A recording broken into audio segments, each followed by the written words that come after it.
Bom, então sejam muito bem-vindas, Jéssica, Sofia e Roselen, a mais um episódio do nosso Coffee Break regulatório. Tem gente chegando, peraí. Mais um episódio do nosso Coffee Break. Semana passada eu não consegui, realmente de última hora tive que resolver uns problemas e não consegui fazer, né, o episódio, não consegui iniciar aqui a nossa reunião, peço desculpas.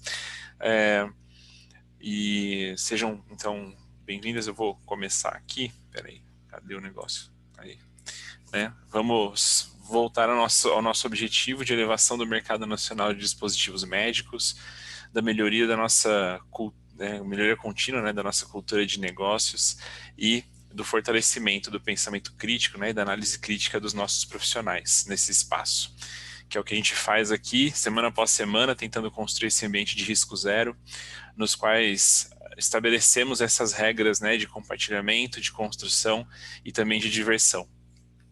E é sempre bom, né? É importante dar umas risadas aí no meio de tanta correria, tanta coisa para fazer. Esse é um espaço para profissionais que querem ajudar, que querem conectar, né, as pessoas e que enxergam, antes de tudo, o valor dos colegas.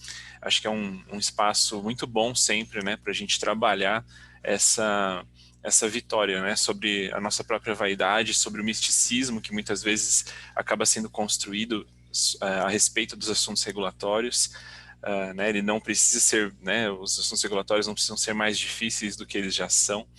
E fica aqui, né, esse convite para quem quiser participar sempre, né, para dividir esse momento com a gente, para fazer esse compartilhamento de conhecimento, enfim, e para também, como eu disse, dar umas risadas no processo.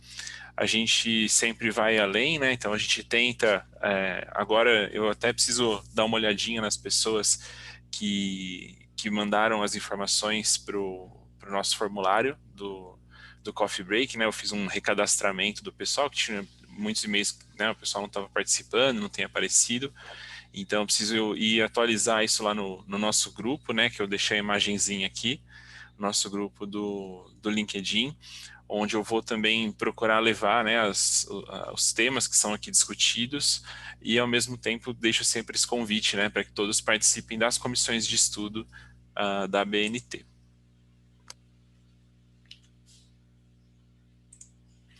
Então, vamos aí para as apresentações. Deixa eu só ajeitar, porque agora entrou mais a Ana Paula aqui. Vamos aí para as apresentações. Meu nome é Bruno Oliveira. Eu sou consultor em assuntos regulatórios pela SQR Consulting, engenheiro de materiais. Eu vou chamar vocês aqui, Jéssica. Oi, bom dia. Eu sou a Jéssica, trabalho na Ângelos e estamos aqui para aprender. Legal, Sofia. Bom dia, eu sou a Sofia Stutz, também trabalho na Ângelos e sou química. Legal. Roselen. Bom dia a todas, e ao Bruno também. Eu sou a Roselen, eu sou consultora de assuntos regulatórios na Orens, em Porto Alegre, e também sou engenheira de materiais.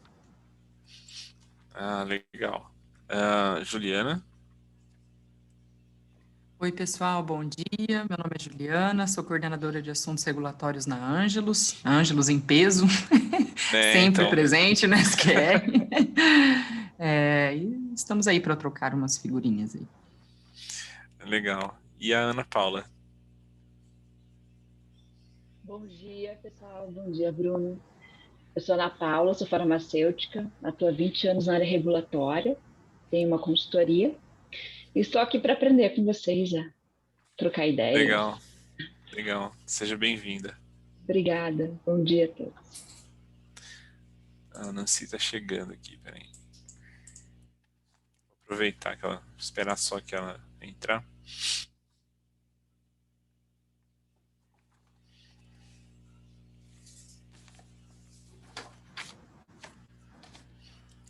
Oi, Nancy, tudo bem?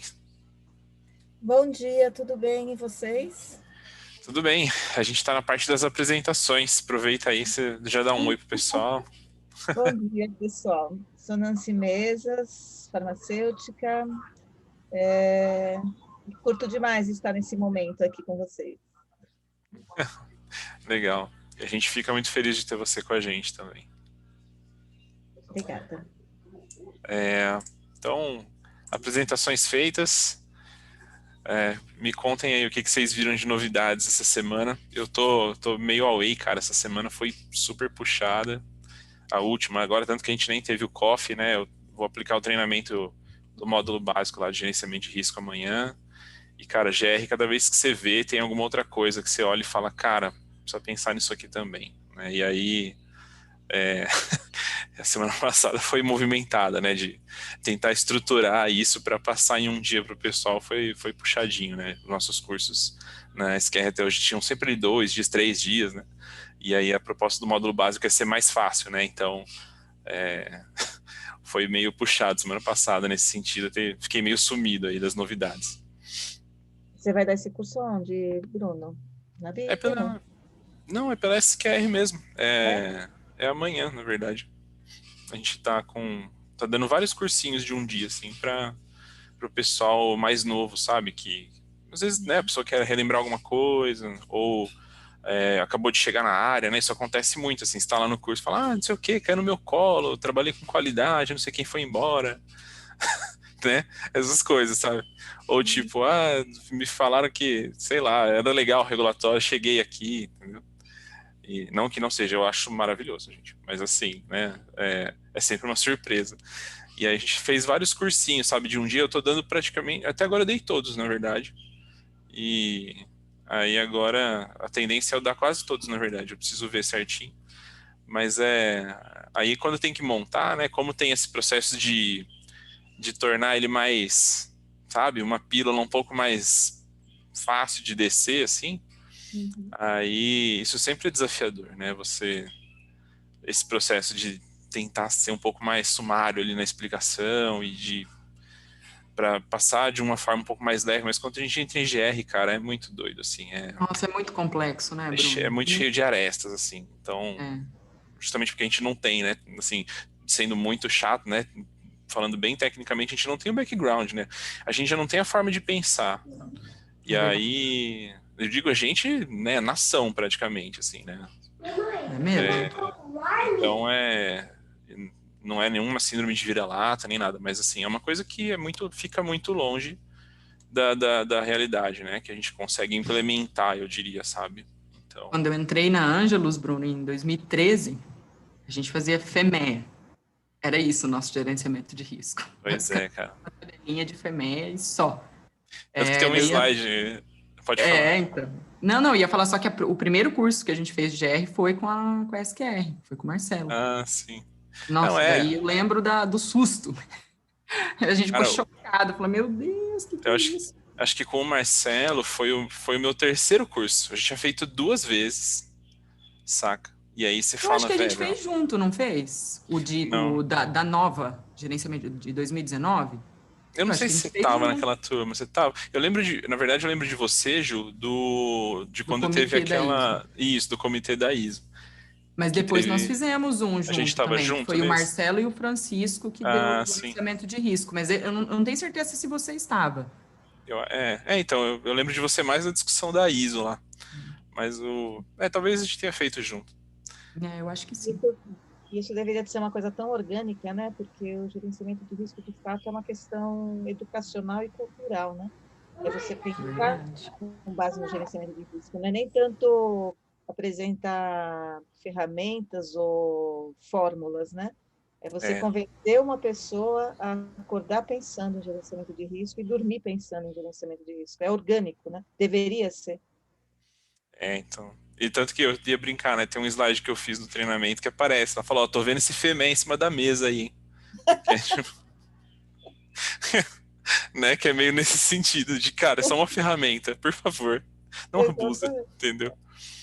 E interessante é que eu acompanhei algumas auditorias com o organismo certificador e tem sido assim muito comum eles cobrarem a questão cultural do processo mesmo, né? Eles não estão sentindo que aquilo está internalizado. E, na verdade, deveria estar internalizado assim, em todos os níveis da corporação. e de forma a qualquer pessoa dizer, não, a minha atividade, eu posso pôr em risco tal e tal processo, eu posso levar a tal defeito ou não no produto, eu posso provocar tal tipo de reclamação do cliente, ou seja, isso seria, né, a pessoa realmente estar afundada no gerenciamento de risco, né? Ela saber que qualquer coisa que ela fizer pode ser algo danoso, né, na questão de risco. Sim. Tem que ter a política, né? Como temos É da cultural. qualidade, né? Tem que ter a política do gerenciamento de risco também. Então, Nessa questão que eu acho mais crítico, assim, é o pós-mercado. Não sei se... Claro que todas as fases são importantes e devem estar, né? Devem constar no gerenciamento de riscos. Mas eu ainda acho que o pós-mercado, pelo menos é a minha impressão, assim, ele não é tão... As empresas, elas não atentam tanto quanto deveriam. Acho que a gente tem um grau elevado de subnotificação justamente pelo receio, né, da questão punitiva, quando as coisas saem do controle, assim. Isso é a minha impressão, né? Sem muitos dados para me embasar, mas eu tenho essa sensação, e até falando um pouquinho do manual, que eu acho que o Marcelo participou da construção de tecnovigilância da Anvisa, bem novinho, né? Bem recente, é sim. 2021, onde isso é colocado também, essa questão da subnotificação dos eventos que acontecem no pós-mercado. Uhum. Esse é um ponto bem importante. Eu sempre considerei que o pós-mercado é um presente para a empresa. Ou seja, que você tem que estimular o seu retorno por parte do cliente, por mais desagradável que seja para você. Ele é um presente para você, é uma forma de você saber realmente o comportamento do seu produto. Então, você tem não só que incentivar que os números de reclamação aumentem para que você realmente receba, e também eu acho que tem um ponto que é mais difícil de trabalhar, que é a empresa reconhecer que realmente ela pode estar com algum problema e não achar que é o profissional médico, o profissional usuário, né, que não está usando direito o produto, né? Normalmente você fala, não é procedente, não é procedente, não é procedente, porque foi usado de forma errada, né? É, assim, né? A parte de treinamentos, né? Você pega ali a 14971, ela é muito clara, né? Assim, é o último nível de medida, né? Então você tenta fazer os outros dois, né? E aí o terceiro é o nível de treinamentos, por assim dizer, né? E aí a galera, eu já tive essa sensação também, né? De você passar por situações em que a empresa ela tem uma resistência, né, a entender que às vezes o problema não está ali, né, no uso, né, do produto, como o médico usou, sei lá, a falta do treinamento, né, muitas vezes ela está nos níveis anteriores, né, o quanto você não engenheirou, por assim dizer, né, segurança no produto, né. E, é um desafio, né, gente, assim, eu acho que é um desafio para todo o mercado, né. Você tem a Juliana estava lá, né, também quando a gente participou porque a gente deu muita sorte, na verdade, né? A norma, a última versão da 14971, ela passou de DIS para FDIS aqui no Brasil, cara. Isso daí foi muita sorte, entendeu? E aí você vê que mesmo você enfiando um monte de gente que tem experiência, porque né, aqui no Brasil é difícil você ter esse cargo, né? Ah, o que você faz? Sou gestor de riscos. Cara, eu nunca vi, assim, pelo menos na nossa área, né? E aí lá, né, quando a gente estava lá no evento, o pessoal discutindo, né? A gente estava como observador, né, Ju? Uhum. E você vê que tem uma série de pessoas com o cargo de gestor de risco dentro das estruturas das empresas, né? De empresas maiores, né? A escala é global, né? Mas existe muito misconception, sabe? Muita discussão que tem que ser realizada, sabe? A hora que você está lá para discutir realmente como que isso vai para a norma, como que isso é cobrado, né? Tem uma a discussão que a gente sempre faz, né? Nos os treinamentos que o Marcelo fez lá naqueles que ele estava aplicando também, que é essa questão de você misturar, né, a situação perigosa com o evento, né, que ele faz aquela brincadeirinha assim, né, mas o software não é perigo, você já morreu de código, né, tipo, você já tomou uma linha de código na cabeça, entendeu? E aí, cara, é interessante, assim, você tem várias discussões técnicas por trás ali, são sutis, né, então... e ele fala assim, cara, por que não tem uma discussão mais clara, né, sobre essa questão do evento, né, o evento que gera a exposição. Então são detalhes técnicos, né, que você acaba tendo que procurar em livros específicos da área. Até por isso que eu fiz aquele post semana passada, né, que eu estava reestudando algumas coisas, uns livros velhos, assim, né, que eu coloquei lá no LinkedIn, porque é isso, né, as perguntas não são novas, né, mas a gente tenta reinventar a roda e cria muito mais trabalho do que precisava, né? Então, deixa eu só dar um oi pro Heitor. Oi, Heitor, tudo bem? Bom dia, tudo bem, Bruno? Desculpa o atraso, mas eu me perdi em umas atividades aqui. Bom Não, dia a todos. tranquilo. Bom dia. Bom dia. Bom Bom dia. dia. Bom dia. Mas é isso, a gente, né, Heitor, a gente tava falando das novidades da semana, e aí eu falei que eu não consegui acompanhar muito bem semana passada, que eu tô preparando um treinamento de GR. Só que a gente aproveitou para entrar um pouco nos assuntos de gerenciamento de risco, tá? Só para te contextualizar aí. Certo. A gente tá fazendo alguns comentários aí. Mas não São sei, os, alguém con- quer... são os Pode falar. conceitos que precisam ficar marcados na cabeça da gente para a gente entender exatamente de quando está falando dessas coisas. Perigo, risco, o que vai acontecer ou não. É isso aí. Mas é isso, alguém quer falar mais alguma coisa? Querem colocar alguma coisa que aconteceu semana passada, que foi especialmente interessante aí? Ou semana retrasada também, né? Porque semana passada eu não consegui, de última hora, fazer o nosso encontro. Fechou a semana passada. Oh, desculpe. Opa, pode ir, Nancy, Não, tranquilo. eu só ia perguntar se fechou a consulta pública de UDI. Boa questão. Não, mas pode falar, isso aí era só curiosidade. Certo. Não, o que eu acabei vendo foi na semana retrasada mesmo, dia 19 de julho, saiu a notícia no site da Anvisa, sobre a alteração dos pedidos de enquadramento de produtos fronteira, né, dentro da Anvisa, que essa solicitação anteriormente ela era feita via correio ainda, né? A gente precisava encaminhar uma carta para a Anvisa solicitando, informando, enfim, as características do produto, solicitando enquadramento para aqueles casos onde a gente não tem certeza em qual categoria o produto vai se enquadrar. Então, agora a Anvisa colocou isso na plataforma SEI, de forma totalmente eletrônica, que vai facilitar bastante esse processo. Vou deixar o link aqui no chat, se alguém se interessar em se aprofundar um pouquinho mais. Interessante isso. Legal.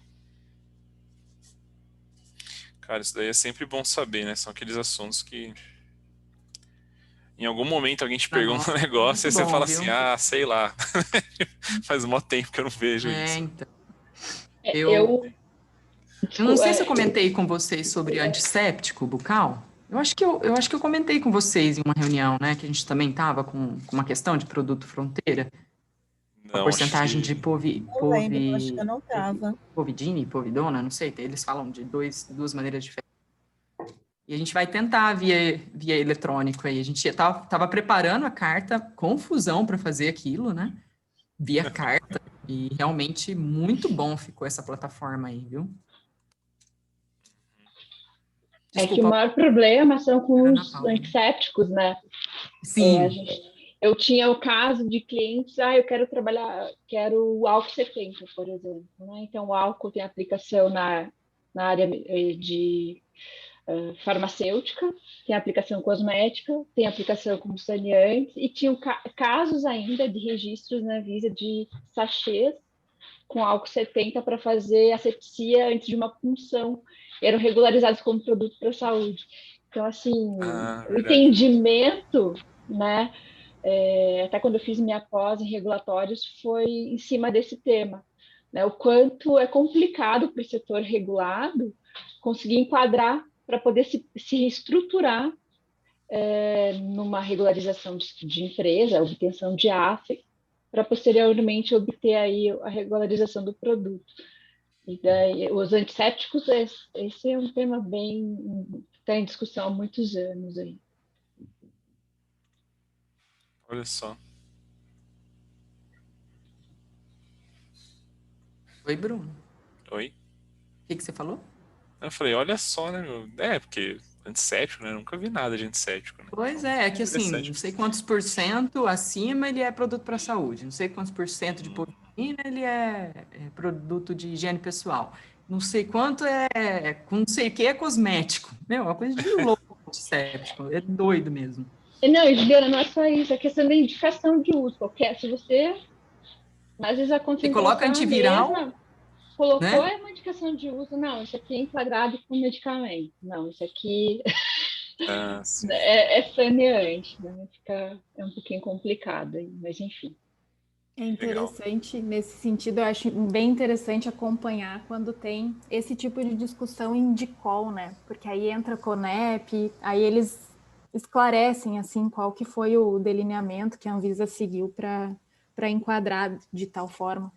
E eu acho que para ajudar também, a Anvisa esse ano, no comecinho do ano, emitiu uma nota técnica também, esclarecendo melhor esses conceitos, o que precisa ser considerado, modo de ação do produto, né, que pode enquadrar numa categoria ou outra, enfim, todos os critérios que o CONEP se baseia e a Anvisa para o enquadramento. É um tema realmente muito interessante, muito legal.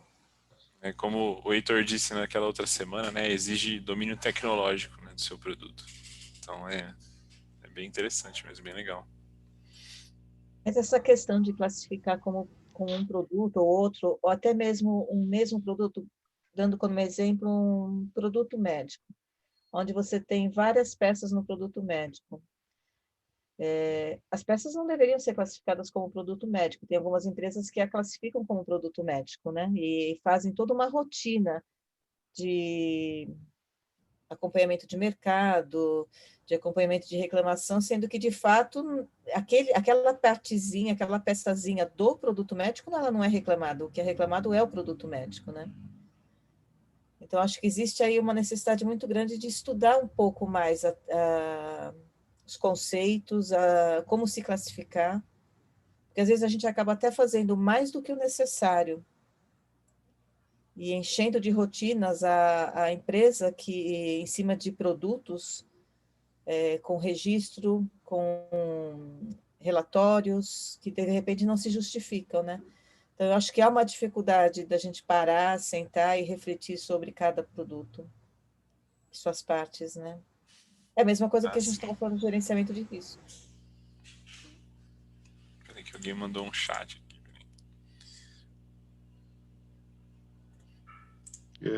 Exatamente, quando você fala peça de um produto, você está colocando o que, Nancy? Por Um exemplo, um componente do produto produto? ortopédico. Um produto ortopédico, ele tem várias parafusos, roelas, o que for. Como é que Sim, você classifica essas peças? depende do teu registro, né? Se você fez um registro de sistema, todas as peças fazem parte do teu produto. Se você escolheu fazer registros separados, aí a coisa fica complicada, porque cada peça vai ter um registro. Então, num Mas, por sistema de placa e parafuso, você pode registrar um sistema, mas se você optar por placas e parafusos, são coisas distintas. Eu entendo que você tem diversos outros componentes na área de implantes, que muitas vezes as pessoas nem registram. A arruela, por exemplo. O cara tem uma arruela lá dentro, numa peça. Quem é que faz registro de arruela? Ninguém, né? Quer dizer, você vai botar isso dentro de alguma coisa, de alguma forma, que está incorporado ao teu produto. Mas, em princípio, é componente do seu produto. Quer dizer, você pode ter uma falha associada ao componente. Nunca se sabe lá, depende do componente que você está enfocando aí. Quando eu penso em implantes, eu tenho uma visão muito particular dessa área. Mas quando você fala em peças e você pensa em equipamentos é um troço super complicado, né? O que é uma peça do equipamento? Como é que você registra isso? Eu não tenho nem ideia. Eu tinha medo até de ver o tamanho dos processos de registro de equipamento, porque era uma coisa inimaginável, entendeu? Metros pô, de registro. Quer dizer, tem que ter realmente um domínio daquilo ali, o que é crítico ou não é crítico dentro do seu componente, né? Ou E que você representa em si realmente um produto, né? Quando você fala assim, se você registrar o sistema, o equipamento, para mim faz sentido. Agora, você pegar um parafuso e registrar sozinho um parafuso faz sentido para você? Ele é por si só um produto médico para ter um registro? é particularmente, você pegou um exemplo muito curioso, né? Porque o parafuso ele é ancilar em diversos sistemas, mas o parafuso ele é usado sozinho para fazer fixação para fazer síntese, né? Fixação de partes ósseas, tá? E muitas empresas, eu não sei como é que está agora e como é que a Anvisa anda exigindo as coisas, mas era prático você fazer registros de família de parafuso, né? Então, parafuso é o teu produto, né? Mesmo que aquele parafuso fosse destinado a ser ancilar em alguma coisa. Mas, particularmente, esse exemplo que você pegou é bastante curioso, porque o parafuso ele é um implante específico e pode ser usado sozinho.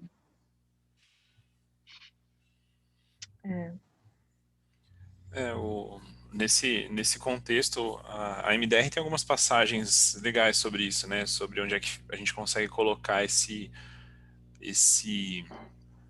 limite, né? Do que passa a eu ter que controlar como um medical device, né? Ou o que eu posso tratar só como parte ou peça e tal.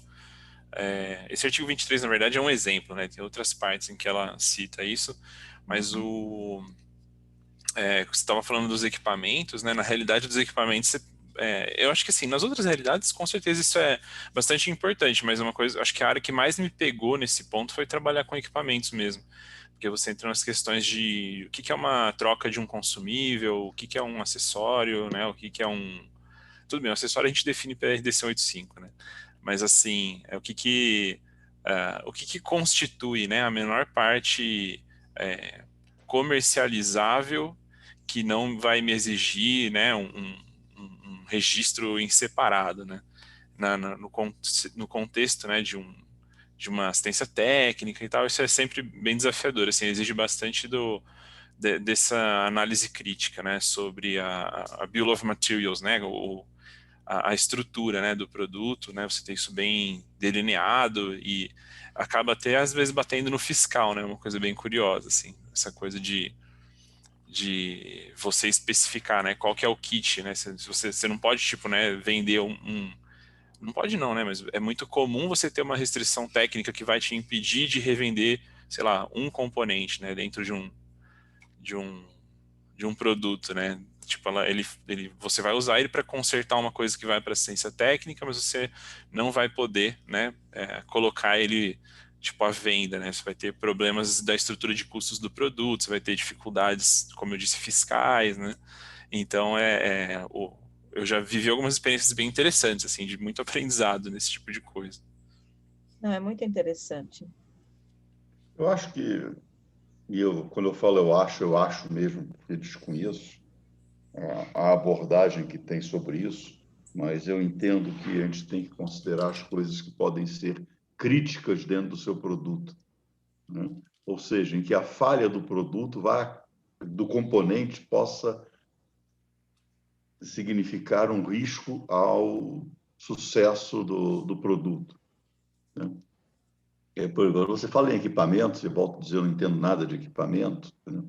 Pensar uma placa de circuito que um equipamento pode ter, como é que você faz isso?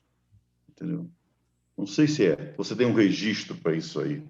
mas ela pode ser uma coisa essencial. Se aquela placa não funcionar, o teu sistema pode não controlar, por exemplo, uma ventilação pulmonar, alguma coisa assim.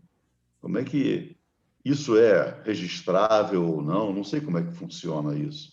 Eu entendo que isso faz parte da assistência técnica, né? Você, quando define o seu produto, você vai dizer, olha, eu tenho compromissos da manutenção, da segurança e eficácia daquilo ali, e você passa intrinsecamente a ter responsabilidade sobre esses componentes, sobre essas peças, vamos dizer assim.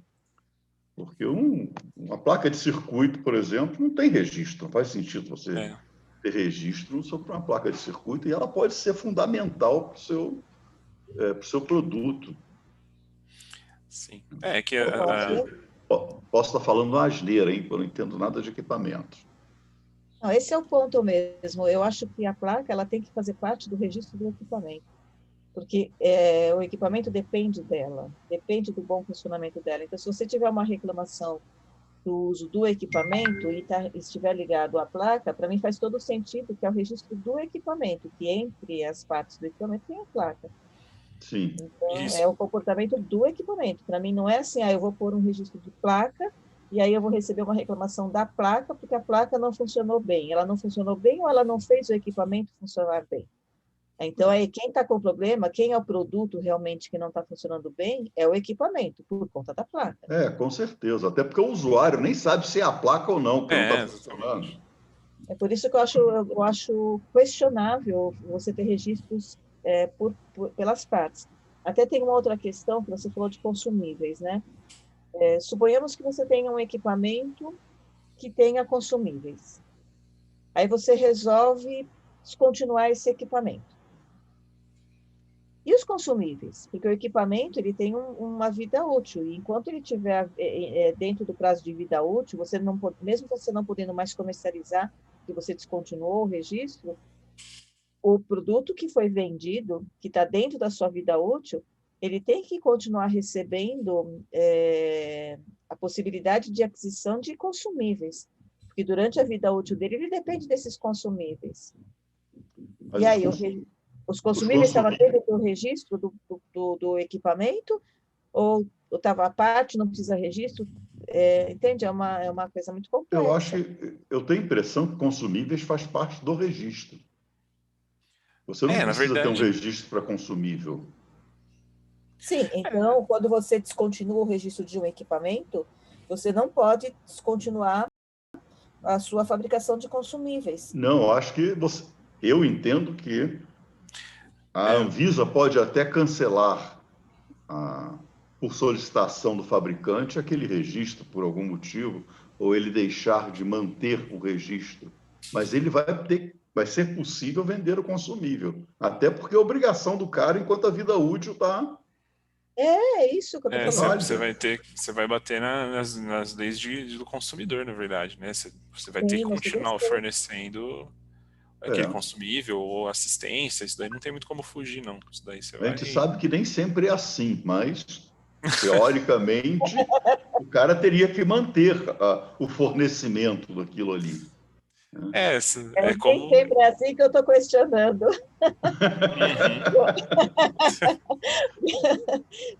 Mas aí é o fabricante que não quer manter.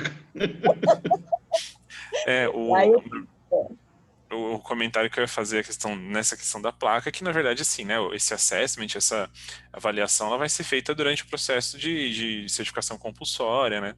Ela não vai aparecer como um negócio registrado, assim, né? O que aparece registrado é o produto. Só que a placa, ela vai... Se tiver certificação compulsória, nem todo equipamento tem. Não, sim. Que eu trabalhei com os que tinham, né? Mas assim... Não, só para dar até uma tranquilidade, assim, né? Não sei quem tá vendo esse negócio, né? Quem vai estar vendo, né? Mas assim, tem, né? Tem uma... É bem chatinho, na verdade, assim, né? O pessoal... Os organismos de avaliação da conformidade são bem criteriosos com essa questão, né? Das estruturas de produto, né? Dos RMPs da vida e como que a gente cuida disso, né? Como que faz o controle disso. Inclusive, né, na parte dos componentes críticos, o pessoal é bem, assim, pelo menos eu já fui bastante cobrado sobre isso, e é uma coisa que tem que ter um entrelaçamento bem feito com o gerenciamento de riscos, é bem Sim, bem porque cuidadoso, né? Se o acaba... OCP, nesse caso, como você está colocando aí, ele vai avaliar o projeto e o resultado, tá? A funcionalidade, está funcionando ou não, vai ter um conjunto de testes. Mas uma placa pode ter um defeito intrínseco de falha não caracterizável, vamos dizer assim, dentro Sim, dos ensaios, ele vai passar, entendeu? Mas daqui a pouco você começa a ver que, olha, isso aqui falha, pô, morreram 3 caras com esse respirador aqui, pô, que história é essa? Aí você vai ver que tem uma falha interna de projeto, alguma coisa nisso, e pode acontecer, entendeu? Lógico que eu exagerei aqui 3 pessoas morrerem, mas acontecerem eventos adversos que as pessoas começam a ficar com a orelha. Quando você fala o não caracterizável, né, no sentido de você falar, né, eu não sei exatamente qual componente pode ter falhado dentro de um circuito, principalmente os complexos, né? Não, exatamente, porque você pode ter uma coisa errática, entendeu? Que Sim, vai sim. acontecer em função de um conjunto de variáveis coincidirem para aquilo ali não funcionar. E quase nunca acontece. Então, o troço é absolutamente errático. É difícil você, tanto para quem É. projeta, como para quem verifica.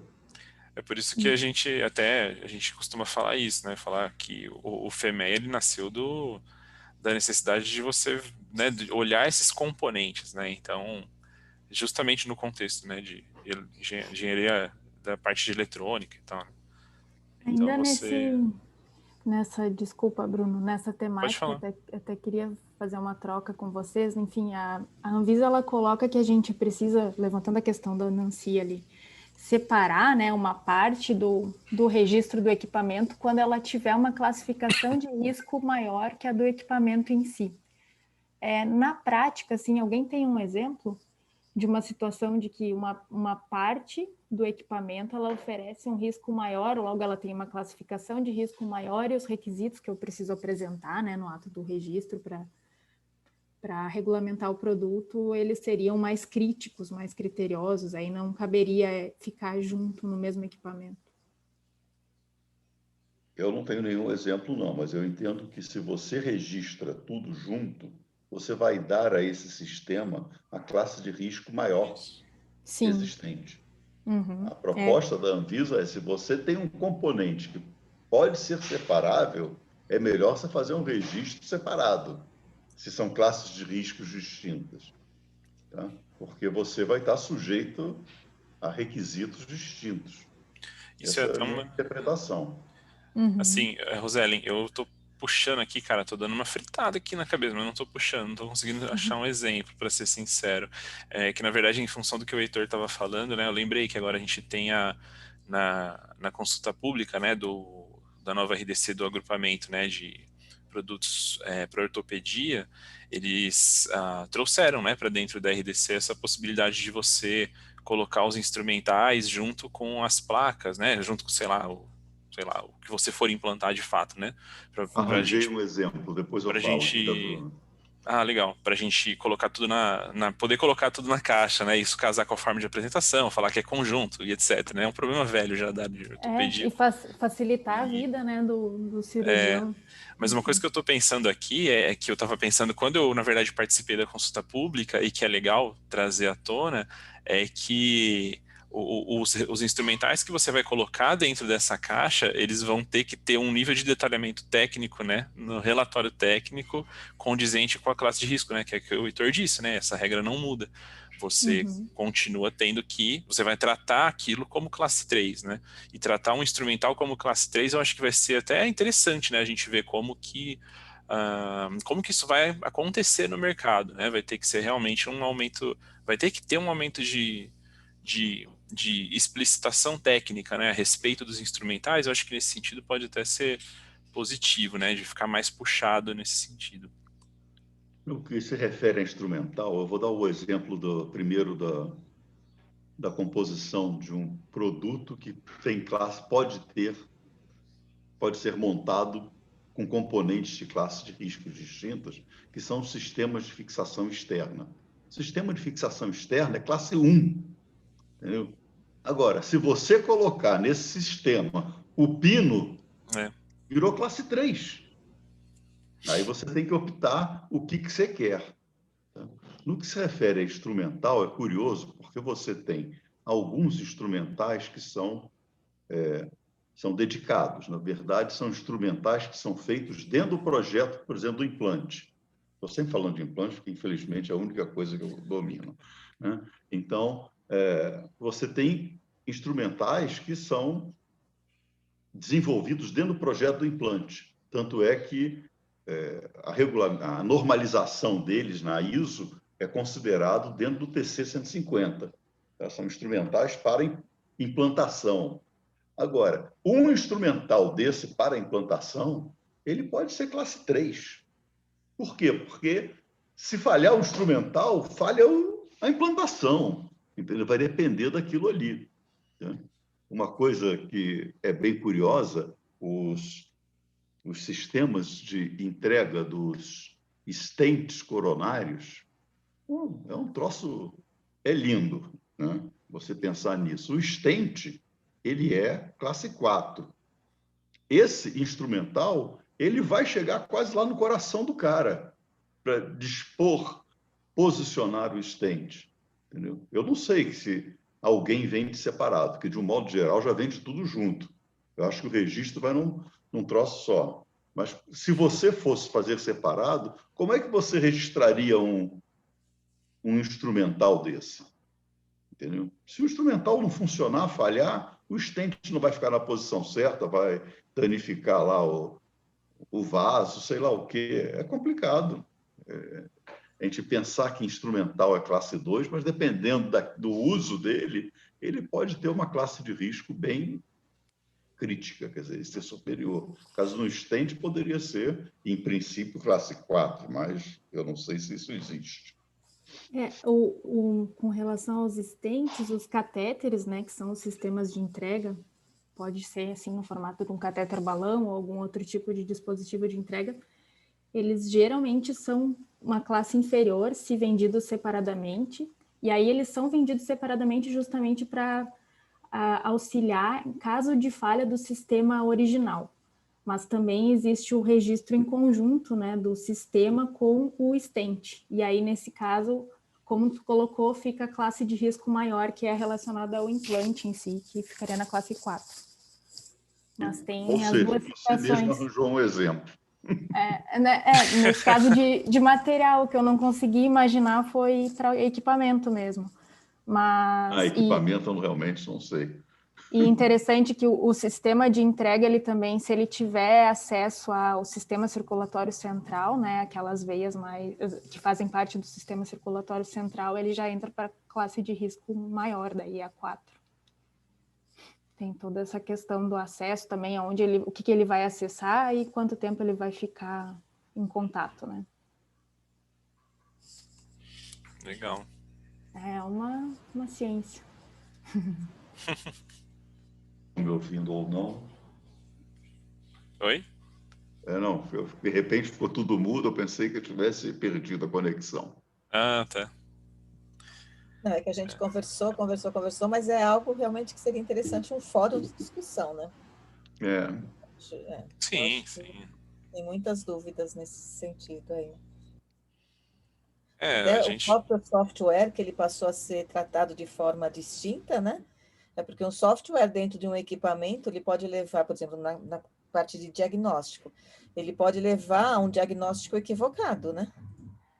E levar a pessoa a passar por um tratamento totalmente equivocado, com riscos bem consideráveis.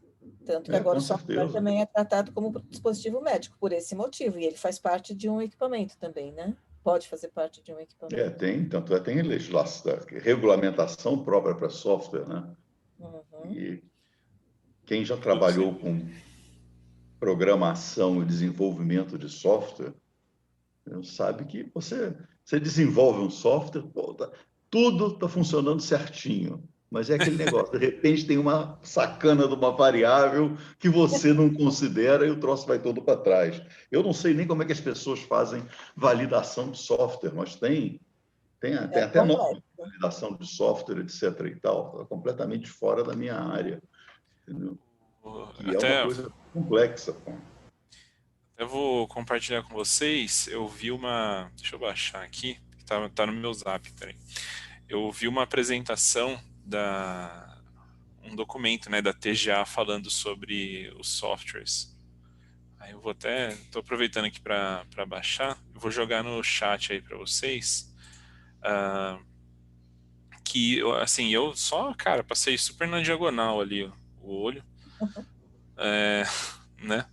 Mas eu vou passar, assim, parece ser muito interessante falando sobre essas etapas, né, de como é que eu classifico meu software, qual que é a classe de risco, não sei o quê, no contexto, né, da TGA, mas esses documentos, tudo que diz respeito a esse tipo de coisa, eu acho que ajuda, né, no momento que a gente, ainda é um momento de muitas definições ainda sendo feitas, né, a respeito do assunto, e já que, eu acho que, né, assim, o legal dessa nossa conversa, inclusive hoje está sendo um bom exemplo disso, é essa medida, né, que vocês vão vendo que o fluxo vai tomando um caminho, né, e a gente vai passando aí de um assunto para outro, e é um negócio meio socrático, assim, né, a gente vai vendo tudo que a gente não sabe, né, o café da manhã regulatório, conversando. é o café da manhã regulatório. Exatamente. Você Aliás, vou vai pegar um nesse cafezinho. negócio sei que nada sei, né, mas é bem legal esse documento aqui, eu estava dando uma olhadinha nele, né, como eu falei, né, cuidado no contexto australiano, né, mas eu achei bem legal, assim, só dos caras darem esse tipo de orientação, né, é bem legal, assim. Interessante. Então, eu passei no chat aí, tá? Obrigada.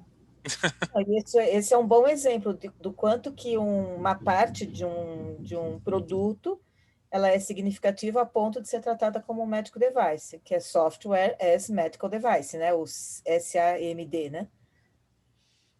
Sim, mas isso, pelo menos até onde eu estudei, né, porque eu também não mexi muito com isso, pelo que eu entendi, quando a gente está falando no SAND,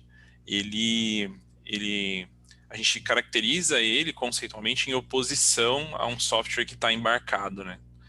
Pelo que eu entendo, é só um software mesmo, assim, aí você precisa aplicar realmente todo o ciclo de desenvolvimento, né, digamos assim, completo, né, que no contexto de um software que ele só faz parte de um equipamento, né, no caso, só assim, né, eu sei que é super complicado, tem um monte de implicações, né, mas assim, se ele só faz parte, ainda você consegue, né, até conceitualmente falando, né, você vai se preocupar com a verificação dele, né, e óbvio que você vai tropeçar em um monte de coisas, né, espera-se, como o Heitor estava falando aí, né, porque você tem que fazer os processos de verificação envolvidos no próprio processo de desenvolvimento, né, que a gente consegue, você consegue ver pela 62304, né, que é a norma que fala sobre o processo de desenvolvimento.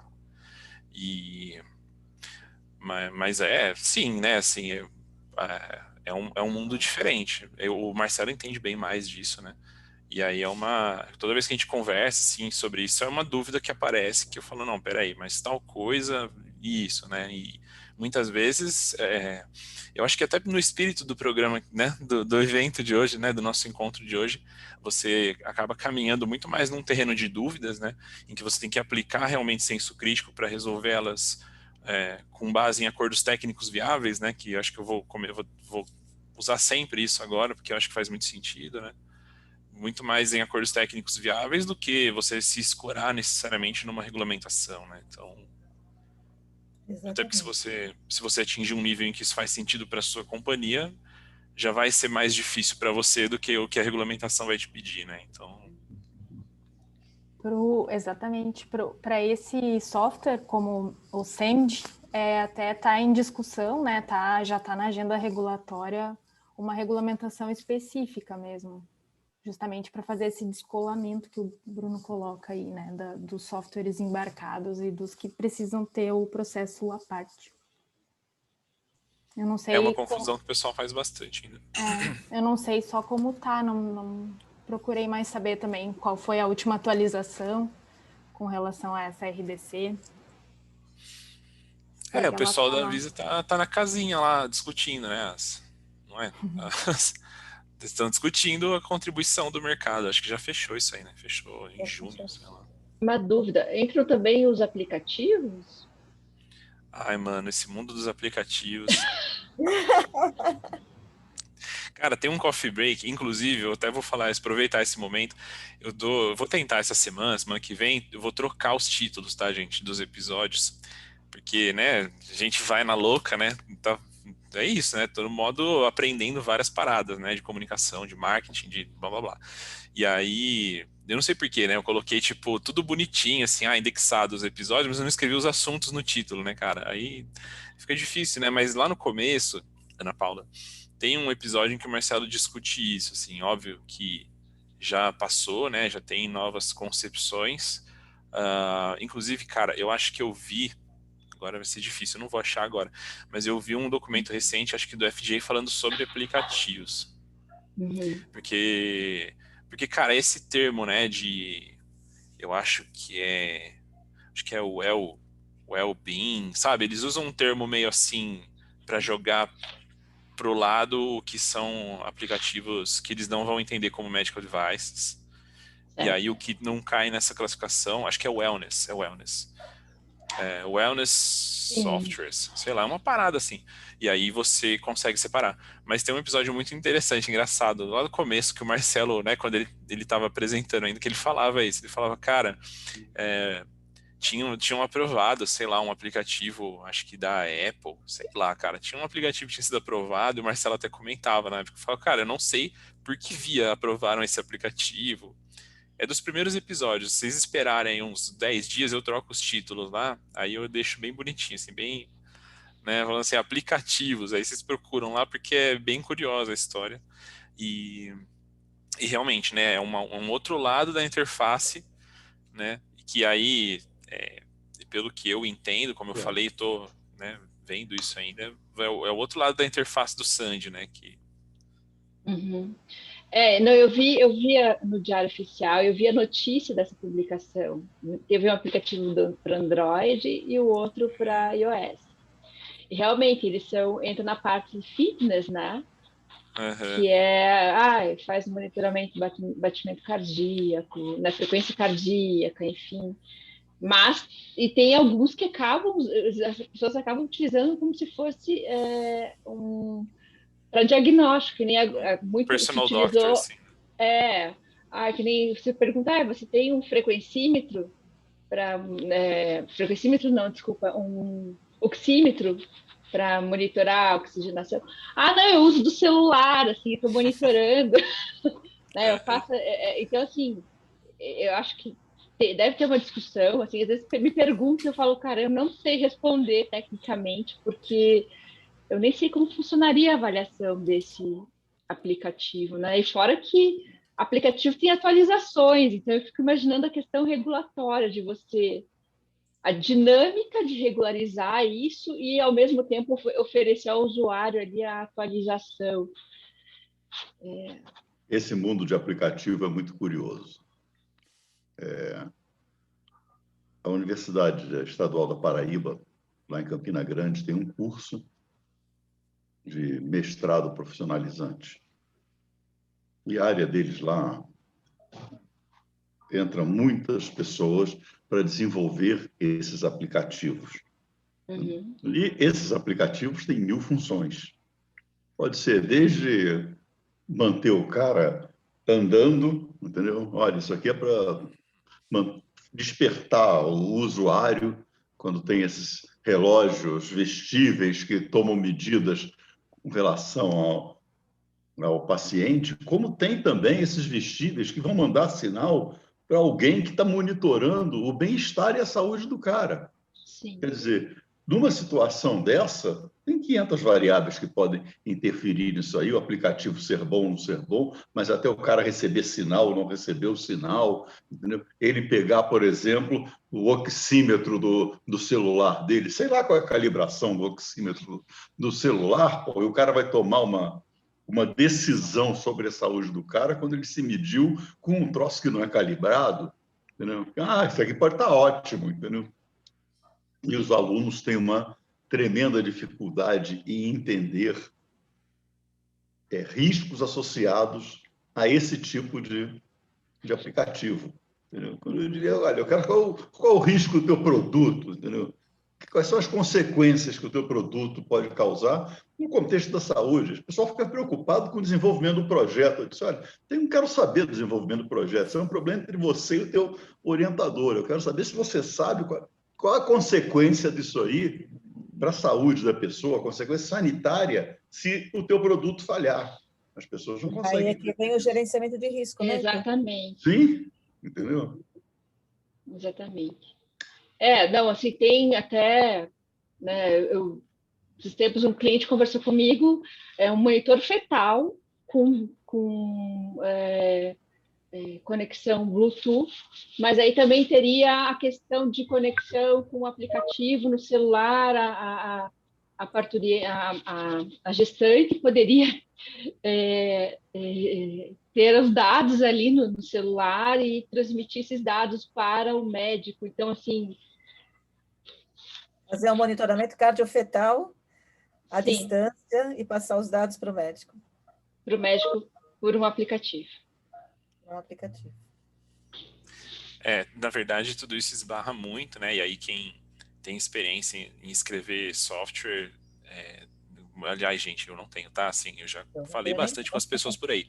Mas para quem tem experiência, né, em escrever software, né, sabe que no início a gente parte, né, ou pelo menos deveria partir, né, de uma estruturação bem feita dos requisitos, né? E de novo, a gente volta na questão da engenharia de sistemas, né? Por isso que os nossos colegas, né, o pessoal da engenharia da computação, tem muito mais facilidade em pegar, né? Quando você fala, não, mas eu preciso aplicar engenharia de sistemas no contexto do desenvolvimento desse produto, né? Muitas vezes isso passa meio voando, né? Para quem não tem essa vivência, né? Mas o pessoal da computação entende bem, né? Quando a gente fala assim, putz, cara, precisa escrever esse requisito lá no começo, né? E a estruturação dele, né? Porque esses requisitos eles vão fundamentar, né?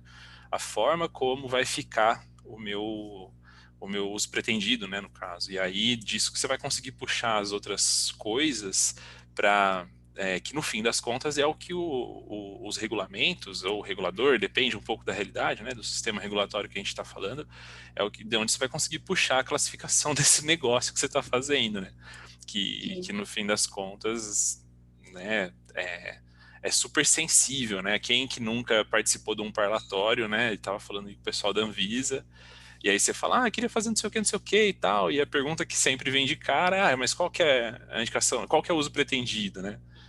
E ela sempre vem por causa disso, né? Porque a forma como a gente escreve essas coisas faz diferença. E aí, no contexto dos aplicativos, isso fica muito mais pesado, né? Muito mais pesado, porque é o que o cara que vai fazer os códigos, né? É sobre isso que ele vai ter que se embasar, né? É até por isso que a gente sempre recomenda, inclusive para os nossos clientes, a gente fala isso, né? Tenha uma sintase definida, né, quando você vai escrever os seus requisitos, né, e que não seja uma coisa que você tirou da sua cachola, assim, sabe, que na verdade isso venha de algum lugar, né, uma sintase bem estruturada dos requisitos na hora de escrevê-los, porque senão depois você vai sofrer muito mais, né. Tem até uma postagem quando eu estava estudando, né, eu tendo a me empolgar, gente, com coisa que eu estudo nova, assim, né. Então, quando eu estava estudando lá engenharia de sistemas, sei o que, eu até fiz um post, né, um postzinho, né, que eu estava lendo lá, tinha algum material do curso, e tem uma frase, né, que eu achei muito legal, que ele fala assim, né, nenhuma equipe de projetos, né, nenhum gestor de projetos, por mais que seja um dream team, né, um projeto, ele não consegue consertar um requisito mal desenhado, sabe? E aí, cara, isso daí me pegou, assim, falei, olha só, né, muito interessante, né, por isso que muitas vezes a gente está no processo mesmo, né, de desenvolver um projeto, a gente sofre muito, você fala, cara, mas, né, não sei, tá faltando alguma coisa, às vezes fica difícil de você definir direitinho, mas é porque a coleta desses requisitos, né, os business needs, né, que você tem que ir puxando do business case, eles não existem, né? Então... Cara, esses são os dados de entrada dos projetos. A maioria dos projetos falham porque não tem dados de entrada consistentes. E o cara... As pessoas montam um projeto com poucos dados de entrada, porque, na verdade, você vai validar o seu projeto checando os dados de saída com os dados de entrada. Se os dados de entrada forem fracos, não tiverem consistência para atender ao uso pretendido, como você falou, seu produto vai falhar. Vai falhar porque você não dominou aquilo que você precisava considerar para a resposta desejada. E as pessoas têm uma dificuldade muito grande em compreender que a resposta desejada não é só aquele produtinho ali com aquela característica, com aquele formato, ou aquele equipamento que faz assim. Tem que fazer aquilo e tem que atender um mundo de, como você está colocando, de requisitos. São os requisitos que as pessoas não, vamos dizer assim, não estudam para entender que você vai precisar, no desenvolvimento do projeto, considerar todas essas questões, vamos dizer assim, correlatas ao teu produto, aquilo que você imaginou no seu produto. E quem quiser pode até jogar no Google depois, né? Vou deixar, inclusive, para a posteridade aqui. Se você colocar fase de pré-aquisição, né? Que em português não sei se volta tanta coisa legal, mas se você estudar sobre pre-acquisition phase, né?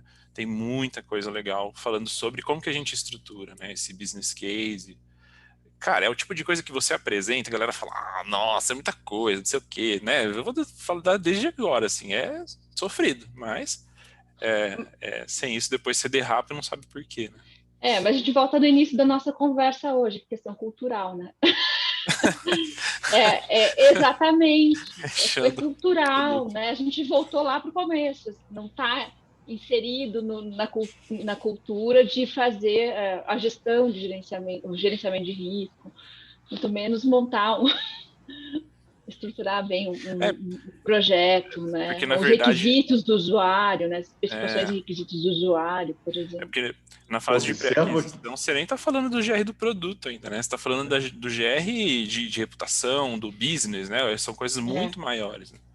Mas hoje tem que observar que o gerenciamento de risco está preso àqueles dados de entrada. Exatamente. Aí Se você não estruturar bem os teus dados de entrada, você vai ter um gerenciamento de risco lindo, mas que não atende àquilo que precisa, vamos dizer, a resposta desejada do seu projeto.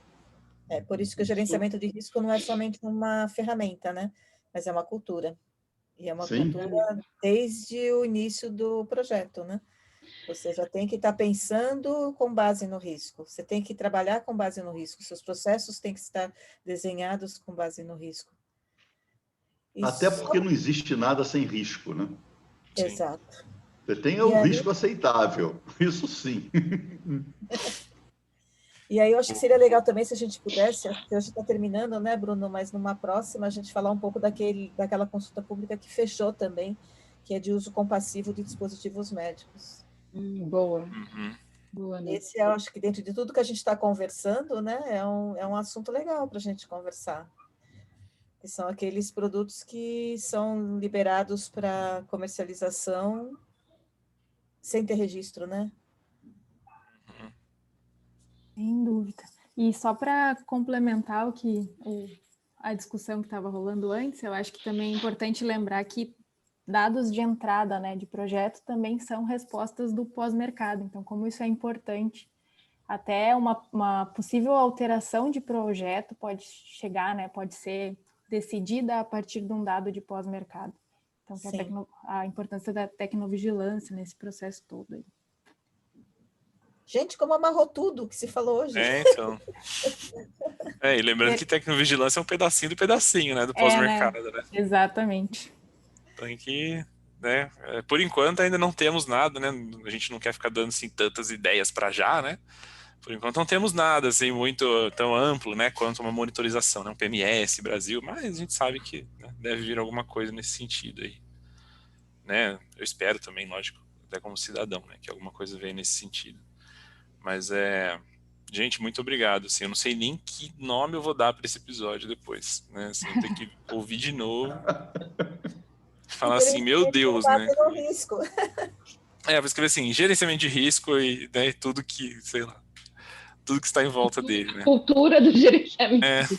Eu não colocaria de risco, eu colocaria gerenciamento com base no risco. Né, então. Senão você fica só mais... no processo de GR, né? Eu acho que É. não, nós somos além do processo de GR hoje. Sim, sim. Você estar atuando na área de dispositivos médicos com base no risco, né? Sim. É uma visão de processo. E aí, assim, já que a gente tá nessa chuva, né, que a gente vai passando por tanta coisa, né, você estava falando dos... Nem sei quem falou dos oxímetros aí, eu deixei nesse negócio do FDA, cara, que é muito legal esse documento. É leitura sim, né? A menos que alguém vá usar, né? Alguém esteja aí registrando oxímetros. Mas é um negócio muito legal um guidance que eles lançaram, na verdade bem antigo, né? Mas que é bem legal, assim, falando sobre essa questão dos oxímetros, né? Por causa do uso, né? Do cara falar, não, mas eu vou usar aqui em casa e tal. Vou ver como é que eu tô, né? E eles separam direitinho, assim, os níveis, né, de precisão das coisas, e explicam, bem, para quem acha, né, ou vai atuar com isso, é bem legal. E joguei no chat também, tá? Fechado. Bacana. Muito obrigado. E até a próxima segunda, se Deus quiser. Até a próxima segunda. Isso aí, Tá muito gente. bom. Estudo. Obrigada, pessoal. Um abraço a Boa todos. semana. Obrigada Feliz semana a todos. Boa a todos. semana. Valeu, Valeu. pessoal. Boa semana. Tchau, Tchau, tchau. tchau. Tchau. Tchau, tchau.